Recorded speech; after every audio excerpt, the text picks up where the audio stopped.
Welcome to Kind of a Gig Deal. I'm your host, Dave Jenkins. This is the podcast where we talk about gig work, entertainers navigating through anything but a 9 to 5 to make it. I'm joined by Patrick Holbert, who, demographically speaking, is everything I am plus height, so that's fun. You're who I thought I'd be when I grew up, and then I just didn't. So how you doing? What's going on? I'm good. It's nice to see you. I love the title. What was it again? Kind of a gig deal. Kind of a gig deal. That's great. I love that. Yeah, it was between that, too gig to fail, or giggers. Yeah. Oh, that's a little close. No one says giggers, but it just. Yeah. But you do. I think what I struggled with, the reason that came up into my head when I was brainstorming is because there really is there's no shorthand for like what a gig economy worker, like I don't want to say all those words, it's clunky. There's no like agreed upon neat word for, like, it's not laborer because that's app based delivery man. It's crazy how many jobs are based like on apps. Like I just downloaded Too Good To Go. Do you know that food app? No. This is, I don't know if it's gig work related, but you go on the app and you find restaurants around you that are getting rid of extra food, and they'll sell you like $5. For $5 they'll give you like $20 worth of food. Oh wow. And Eugene Chang put me onto it, and he was like, I'm going to dig in. They're getting rid of food. I'm gonna get food at the end of the night and then go home and have dinner. Oh my god. So for gig workers who may not be making a lot of money, it's a good app to have. Yeah, that's good to know for on the way home. Because one of the biggest things I struggle with gig work is I literally can't work from home. Yeah. So I have to buy food outside. Right. Even if I meal prep and I have like one big meal that I'm gonna have for the end of the day, I might be out from like 8 a.m. to literally midnight. Yeah. I have to eat outside, and it just adds up. It's so much money. And you're a healthy guy, you're a fit guy, you care about your body clearly. I just showed up here with a cinnamon bun and a large coffee with sugar in it. Like, I'm eating so much sugar right now. I put sugar in my coffee too. Yeah. I just know I walk 1,000,000 steps a day. That's the only thing keeping this at bay is this. When I worked a 9 to 5 briefly for like 6 months, I did like construction management, stuff like that. And I was in the field, but like all you do is just walk around. Oh, the elevator works. Like that's all you do. And I got so fat so fast. Yeah. Like every morning I'd go to a food truck where they had I'd get a bagel with cream cheese, a coffee with milk and sugar. That was breakfast. And I get this is something my friends make fun of me for all the time. But our office, instead of me going to find lunch at lunchtime, they'd be like, "Oh, where are you going?" I'm like, "I don't know, a Shake Shack or something." Or I don't know yet because I like to just find out when I get there because it's in Herald Square, so the options are limitless. I'd be like, "Yeah, I don't know yet." They're like, "Oh, all right, if you go to a Shake Shack, here's like $40 on me, and then get me this, this, and this." And on one hand it's free, but on the other hand now I'm a fucking waiter. Yeah. And my lunch break is ruined because I have to get them something and bring it back instead of fucking off for an hour. Yeah. My friends are always like, "Dude, it's free food." I'm like, "Yeah, but now I can't rest. My day is not broken." And time is money, as we learn when we leave jobs like that, and you realize how valuable that time, that hour to yourself is. Just to fuck off and not look at a screen, because they don't they actually, it sounds stupid, but they liked their job, so they don't want to break. Whereas I'm just subsisting. I need to fucking stop for a second. Yeah. So they didn't understand that. But then, I'd get Shake Shack for fucking lunch, and then I was still living in Yonkers at the time with my family, so I'd go home, and then there's home cooked food and fucking snacks everywhere. I got so fat so fast. When I get into this, it's better because you don't eat breakfast, and then once you're moving, I once went 24 hours without eating. Really? Because I was so busy. Not even like stress busy. I was just so active, bouncing around from one thing to another. With task stuff? Yeah. I had jobs everywhere, and some of them were long, and I would have coffee and water and stuff like that, so I wasn't lightheaded. But I remember it was like 5 p.m. and I was done for the day, and I was like, I didn't eat breakfast today. I was like, also I didn't eat lunch. I was like, and I also ate really late or really early yesterday. I was like, holy shit, it's been 24 hours and I haven't eaten, and I don't want to faint. Well, I think the human body can go for like a couple weeks without food. As long as you got water, you're good. Which the CEOs, that's all they care about. They don't care if the delivery men are going to crash their bikes because they're lightheaded from no food. As long as they're hydrated, everybody's fine. I want to do a thing about that. I'm trying to write a Daily Show packet, and one of the things I'm considering doing for an offsite piece is interviewing people about how they feel about cyclists.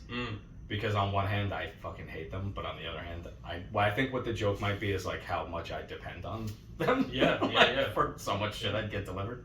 So I just want to see people put their foot in their mouth about like getting them to say how much they hate them, and then be like, so do you order seamless? Right. Because that's how it works. But yeah. So all right. So you've also, this is gonna sound weird. How old are you? I'm 42. Yeah, So 42 years old. Because you said in the thing that you've been doing it for like 24 years. Yeah, TV. I put video production 24 years because my first TV show that I self-produced, I was 18 years old on my college campus, running around with a video camera, making an interview-based, like man on the street style show. I didn't get paid for it, but it was a college TV station. Sure. And I was in the TV station all the time making stuff, and by my junior year of college I was the TV station manager and kind of running the place, and it was like full-time work. Like it was me and my friends were just making stuff all the time. So I kind of count, like fall of '99, I started as a TV producer essentially. Of course, once I graduated college I was all the way back down at the bottom, and I was a production assistant for a couple of years and did a bunch of crappy jobs for a while, and as a professional when I was actually earning money doing it in that business. But yeah, I think I can confidently say it's been 24 years of being in the production world. That's fucking crazy. So that's interesting that you were like at a certain level in college and then went back down after. Were there moments where you're like back down to the bottom of the barrel, where you're seeing your superiors do something that you know is wrong, and you're like, hey? No. Yeah. By the time I was 22 or whatever I was when I started working in the workforce, I had known how to shoot, like hold a camera. I was good at camera work. I was a good editor. I had so much experience, and this was actually a big problem for me. I was very entitled. I felt entitled to get to do more than just like my first job as a production assistant. Excuse me, I have cum in my throat.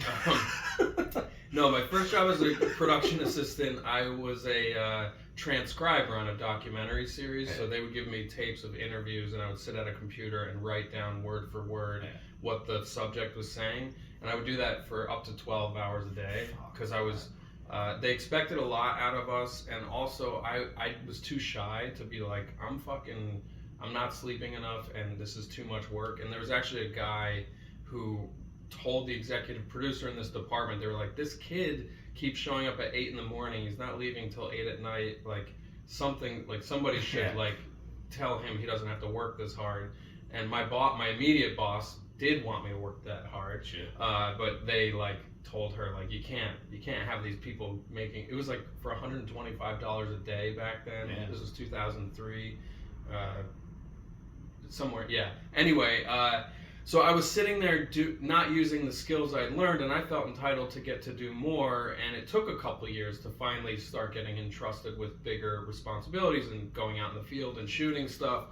And I actually, I learned a lot about the dues paying process. Everybody hears about you got to pay your dues, and I never believed in that, especially when I was a new hire. But now as an adult, and especially starting comedy, I started comedy 10 years ago, and I feel entitled to more than I have, but I've learned the hard way that there's no shortcuts, and we all have to pay our dues, and it's just how it works. Because now you meet somebody walking in at their first open mic who thinks they should be, have a Netflix special, and it's like, no man, you gotta suffer with your peers for a few years, and then, So anyway, I learned a lot of lessons about dues paying, but yes, I totally resented people who worked above me and that I would watch. I would be logging their tapes, looking at their footage, thinking, you don't even know how to fucking use a camera.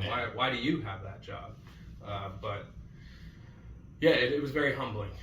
The picture and you type like in like subtitles in between dialogue, you're just like, wrong lens, by the way. Totally. Who taught you how to color white balance? That, by the way, I have such respect for editing, because during the pandemic, for whatever amount of months that stand-up was like literally not possible, I started filming sketches because I always wanted to do it, and I was like, I can't do 50 things, let me just do stand-up, and then I couldn't, so I started doing that.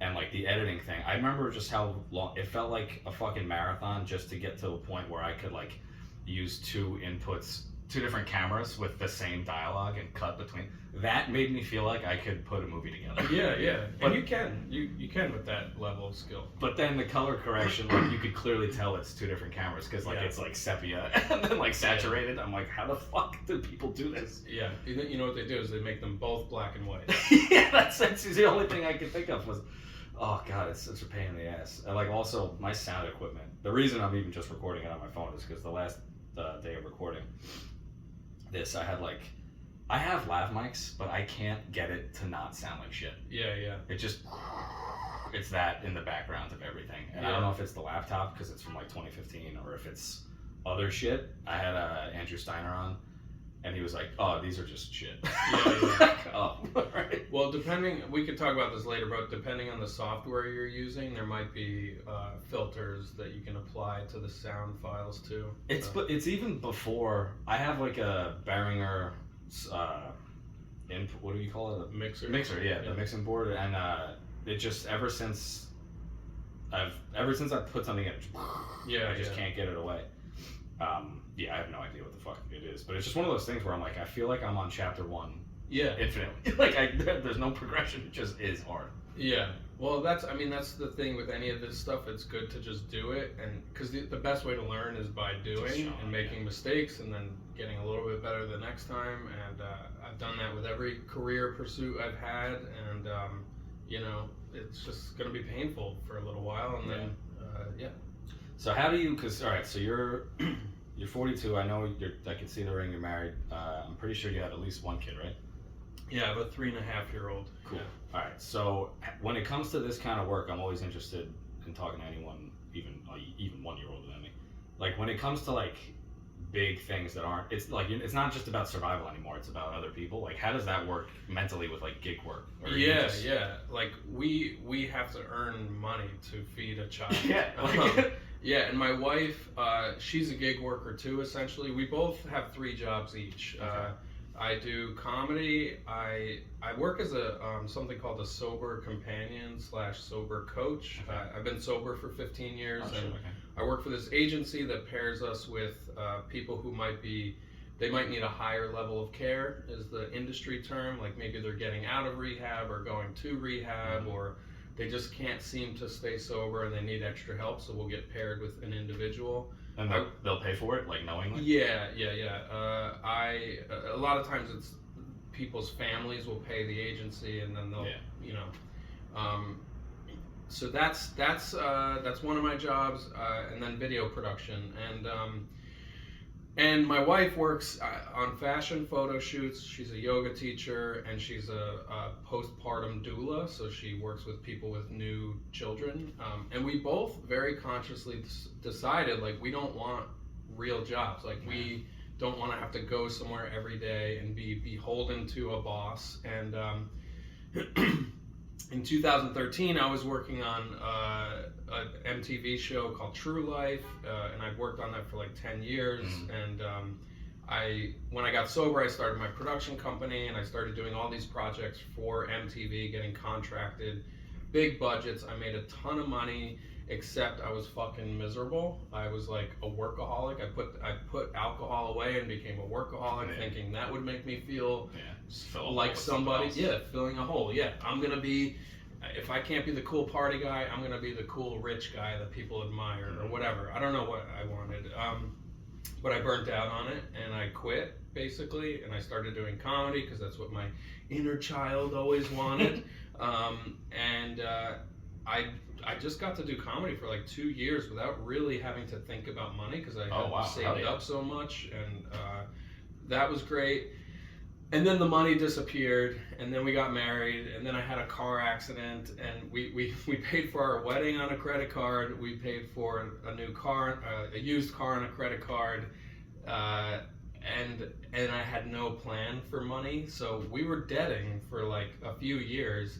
And because we're in these 12-step programs, we learned about Debtors Anonymous, which is it's a whole other program. We started going to those meetings, and it started getting my wife and I to have to talk about money all the time. It's the worst conversation. Yeah, it's the worst conversations I've ever had. Money conversations with a partner are horrible, but there's a way to do it that is spiritual, and it's like actually, it's such an emotional topic, but we all avoid it. But my wife took the lead on that. Like, she got really into Debtors Anonymous. So anyway, it led to us to have to really decide, like, okay, do we really not want real jobs? If we don't want real jobs, how are we going to make this work? And so it led to me taking on more of this coaching work and then choosing video projects more wisely. Because when I started comedy, I knew it was a place I could do a lot of video and help other people, or like find cool projects or whatever. But I had like actual PTSD from the network level production work because the pressure was so high, and I was like, I just want to do fun stuff in rooms with humans. I want to be funny in front of people. How dare you? Fuck the cameras, fuck the editing, I'm not doing that. And so I avoided it for so long, but now I've had to come back to this place of like, okay, what is a sane and sober way I can do video work that will make money, but there'll be projects I care about? Because what happened with MTV, I was like, I can't make soap operas about teenagers. I'm gonna blow my brains out, you know. So anyway, it's so in DA, I didn't know I was gonna talk about DA this much. Debtors Anonymous. I didn't know it existed. They have this phrase. It's called a vision. Having a vision without solvency is a hallucination. So I had all these visions of like, I'm just gonna start doing stand up, and one day I'm gonna be famous. I'm gonna make a lot of money. That was my vision, and so that's what led to me getting into so much debt. I'll just say the numbers. When the pandemic started, I was in $35,000 of credit card debt. Christ. With no plan on how to deal with it. Yeah. And by doing DA and using different tools, I got out of it already. Where was I going? I'm talking in circles, but the point is that I had to take on video work, this coaching work, and then comedy I had to approach as strategically as possible. So I found these weird little side hustles with comedy for how to maximize my time and get the best money I can for my time. And for comedy is the lowest earning of the three jobs I have, but I still have figured out how to make money doing it. And that's with I do a show for college students about drugs and alcohol, and then I do these private gigs around the city in like luxury high-rise apartments, and I'm able to get budget to bring in a couple comics, and we put on a show. What website do you use? Because I use two websites for kind of that, but sometimes it's in the city, sometimes it's not. I've attempted to use Gig Salad. Yeah, I've never had luck with that. So I just did door-to-door sales. Like, I started going into these buildings saying, hey, I put on comedy shows. I have gear, like, and then I was able to get a couple people, because during the pandemic I was walking my infant child around in a stroller, and in Bushwick there's all these new buildings, and they all have fucking bowling alleys and like kitchens. They're like self-sustaining cities. Exactly. These people they want to live in New York City, but they don't want to experience New York City. And so I went in and I was like, and I would look at their websites, and they would all talk about their amenities departments. And so I just started emailing the amenities coordinators. I physically went into a lot of these buildings and met these people. Cold? Yeah. Wow. Yeah. Hey doorman, can I talk to this person? Yeah, I'll be like, hey, I was just curious if there's somebody from the management office here or someone from the amenities team. And then I just introduced myself. And I got a few of them in 2021, and I film everything, and then last year I just cut together this little trailer because I think I had like 6 or 7 shows that went well with like recognizable comics in the footage, and threw that trailer together and just sent that around to a bunch of buildings.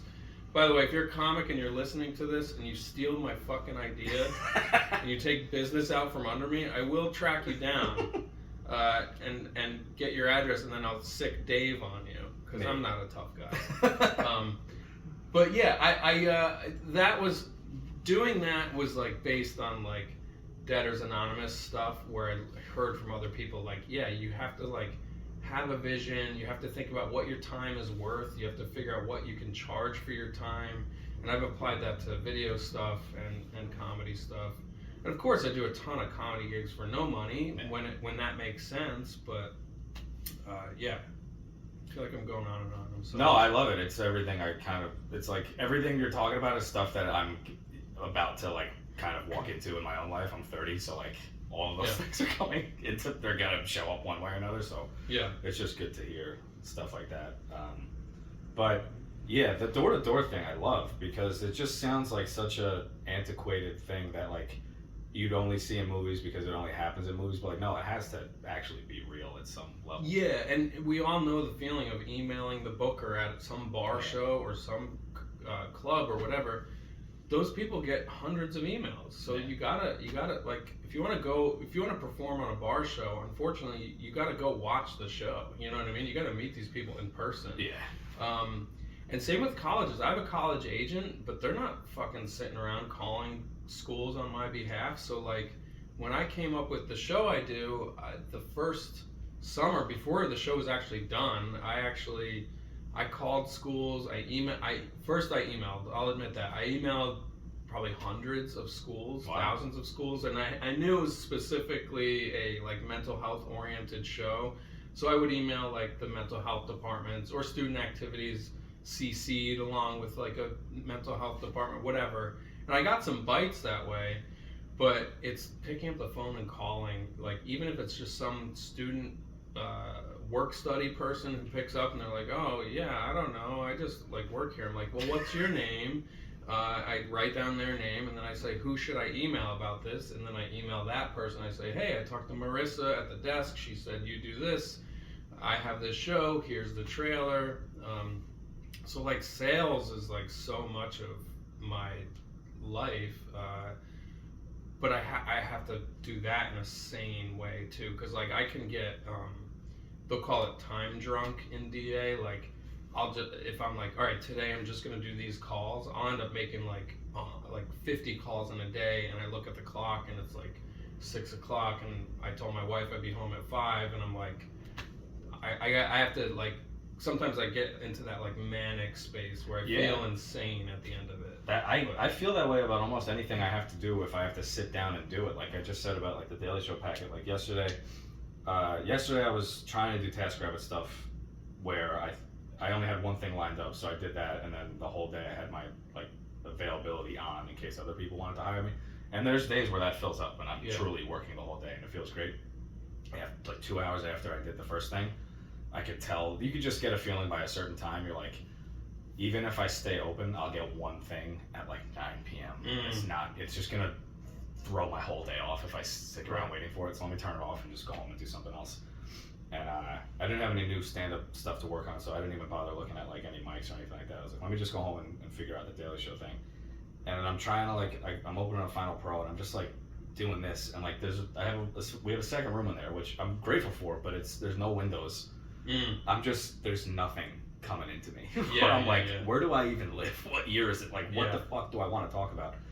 And just for hours, I was just doing that, just staring at it like a screen. And I was like, but that's the only way I felt like I could get anything done, just sitting there for hours. That is the hard thing about having different jobs, is like the transition between one to the other is actually, it takes longer than you think. Like regrouping and putting yourself in a totally different mindset. Oh yeah. Like Tuesday morning, another comedy side hustle I have is I pitched to a drug and alcohol rehab to have us come do a show and then talk about creativity and recovery. So me and another comic who's in recovery drove out to Jersey. We did this show at 10 in the morning in a bright fluorescent lit room with people who are either highly medicated, possibly still high, not really there for comedy at that hour. And then we chatted about how we can use writing and creativity to enhance your sobriety or whatever. It was really great, and it made me feel good, like as an artist and whatever, and it made me feel useful, and we got decent money for it. And then I was like, all right, now I have a weird gap in my day. I have like 5 hours before I got to pick up my kid from daycare, and then at night I was hosting the Grizzly Pear. And I'm like, I can do something with this 5 hours, and I'm working on a big editing project right now for this comedy film that's great, and I love it, and the guy directing it has money, and he can pay not my like real rate, but he's paying for it. And I'm like, I'm gonna get a bunch done on that, and then I sat down in front of the computer like you're describing, and I couldn't engage. I couldn't. What's the word? Like activate. Yeah. I couldn't activate. I was just like my mind was all over the place. So I did like 3 things, and then I'm a big fan of like if it's not working the first like 30 minutes or whatever, I gotta take a walk, get outside, change the scene, because banging my head against the wall rarely works. Do you think the trouble with like activating it, so to speak, was specifically because you didn't wake up knowing that that's how you'd spend that time that day? Possibly, yeah. I think like vague chunks of time. Yeah, I'm still an addict too. Like I don't use drugs or drink, but I can get like, I'm like, oh, I'm home alone. My wife she had a fashion shoot that day. This was Tuesday. Yeah, she was out for one reason or another, and I'm like, I'm home alone, nobody's watching, I'm at the computer, what kind of spicy stuff can I look at to like get off, you know what I mean? Like, how can I distract myself? I was a good boy this morning, I went and showed up for those people in New Jersey, like, how can I feel some excitement now? So do that for 20 minutes or whatever, and then my therapist has explained to me that pornography makes your brain chemicals just go haywire. Like it's too exciting for our brains to look at that stuff, and I know that. I mean, I'm very conscious of it, and but it's like, yeah, it might have been a 20-minute or possibly even a 10-minute thing. I don't last that long anymore, ladies. But it fucks my brain up for like an hour. Yeah. So it's like, all right, I gotta go walk the dog now, and like, but yeah, I think, it's like. That's a good question about not having a plan for the time or structure for the time. It's too easy to just like do whatever and fuck off, or like doom scroll. I mean, it's like, let me look at the news, let me look at Reddit. Like that's definitely addict behavior. It's like, well, nothing on Instagram, let me go to Reddit, let me go to Facebook, back to Instagram, and I'm just like closing windows and reopening them. It's like, what am I doing? I had to get rid of Reddit for that reason. Because I kept telling myself, like, there's like little facts that I'm learning every now and then. There's like, today I learned that like the Spanish Civil War was fine. I'm like, great, what a useful thing. I am interested in that, so I want to know. But I'm like, no, I had to stop getting out of it, because I think Reddit also is primarily like, what is it? It's primarily like created by like college kids, I think. Yeah. So I'm reading comments, projecting my own self onto the person, thinking that they're my age, my experience, and they're saying something just ridiculous. And I don't comment, I only look. But just seeing people say things that are starting to disagree with me more and more and more, I'm just like, this is making me fucking crazy. Yeah. So I like deleted Reddit completely, which I'm proud of, because I actually don't really have the urge to go back on. But I do fear that part of it is just filled with Instagram. And like, I've even been trying to be good about that, where like, I mute everybody. Yeah. The instant someone says something, even if it's not like inflammatory, even if they just say something kind of like, oh, I don't want to, if they're gonna do that, I'll mute it. Yeah. I'm just like, so there's gonna be like 10 people left on my Instagram feed, but yeah, the last person I muted was, she's a comic who's also an OnlyFans artist, performer. That's well her. said. That's her gig work. And she will promote OnlyFans content with like salacious photos. And she's a pretty girl, but I'm not attracted to her specifically. Yeah. And but seeing her boobs makes me want to go to somewhere else on the internet. So I'm like, I can't look at her. I can't see it. I know. I think I know who you're talking about. I don't know them personally, but in my Instagram messages that like you have to like look to see, whatever, like the requests was that person, and I don't know them, and if I don't know you and you haven't come to the show, I just don't read the message, or I don't respond to it. So I read it and I was like, that's interesting, and then I saw their name later on in someone else's show. I was like, oh, all right, maybe this person's coming up, let me see who they are. And then I saw OnlyFans stuff, and I'm like, hold on. Yeah. What's going on with you? Yeah. Who is this person? It's such an interesting byproduct of capitalism in 2023. Like the app-based economy is like people got to do whatever they got to do. You know? Yeah, I don't. It's definitely not something I like. I don't look down on it, but I wonder. I just feel like sometimes I'm taking crazy pills because I feel like the only person who realizes that the internet is fucking permanent. Yeah. Like, it's permanent. Yeah. I have feelings about that too because my wife and I were podcasting for a while. We still have a podcast, but we're so fucking busy. We don't do it, and we have put out. And I mean, I've already said a few things that are very private, and well, I guess I don't consider them private, but I do think about that a lot. I'm like, all right, my kid's already 3.5. It feels like it's been 6 months since we had her. Like, she's gonna be old enough to like find stuff if she wants to eventually. So yeah, I don't know. I guess I'm just counting on sea levels rising and the mainframes to melt down. Yeah, let's blow up all the servers. Yeah. I saw that in. Did you see Extrapolation on Apple TV? It's dog shit. Don't watch it. But so it follows like the near future in one episode, and then every episode is like 10 or 15 years after that. So it's kind of the same characters, but it's different levels of like what the world's gonna be like if we don't fix climate change and our attitudes about it, and yada yada yada. And then one of the things was like people would put like their memories on like server farms. Interesting. Because they had something called like summer heart that made their brains stupid when they were older. Yeah. And this guy had like was literally like you have to pay for it naturally, like for the amount of data that you're gonna use. And this guy was like running out of money, and he had to like sacrifice like what his mother looked like in his head just to have other things going on. And then they literally just had like a dam broke in Denmark, and all the servers got wiped. Oh yeah. And I was like, all right, that'll happen. It's an accidental genocide of digital consciousness. Yeah, so that was fucking crazy. That show was so preachy though. I commend what they were trying to do, but my God, was it like annoying.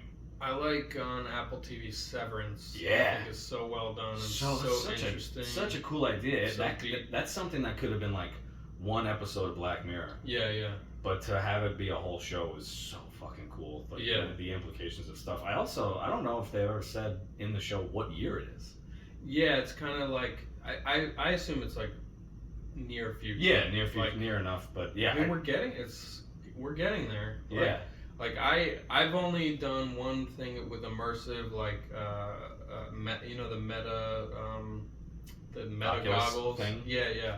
I got picked up by an Uber. This guy picked us up in a Tesla. This was in Los Angeles last winter, and he had that in the front. And he's like, "Yeah, go ahead." He's like, "When I charge my car, I go on and I hang out with my friends on there." And it was super surreal, but like more enjoyable than I thought it would be. Interesting. I remember I don't know if this makes me sound ancient, but I remember when that technology on smartphones first became a thing, like the 360 camera, like it'll follow you. Yeah. Fucking the New York Times or Google partnered to send through the newspaper a cardboard thing. Yeah, I remember that. Like it's like slip your phone in here, cardboard, rubber band over your eyes. It hurts so bad, but then you're just staring at your phone. And then it was like turn on the app, and then like you're in like a helicopter, like a 360 shot of a helicopter. That was like the weirdest thing. I felt like that was like 1899, and someone's like, "You want to hear the opera?" And I'm playing a fucking what in the living room? Yeah, that was crazy. Interesting. Yeah. All right. So let's call it for this. We're gonna come to the Patreon. So we're gonna keep talking. If you want to hear more of this, come to the Patreon. Kind of a gig deal. But if you're not going to do that, where do we find you on social media? I'm on Instagram at the Holbert Report. I'm just trying to ride coattails with an 8-year-old joke. I'm on Twitter too, but I don't think I'm on there anymore. I deleted it. Yeah, Instagram, the Holbert Report. Boom, follow 'em.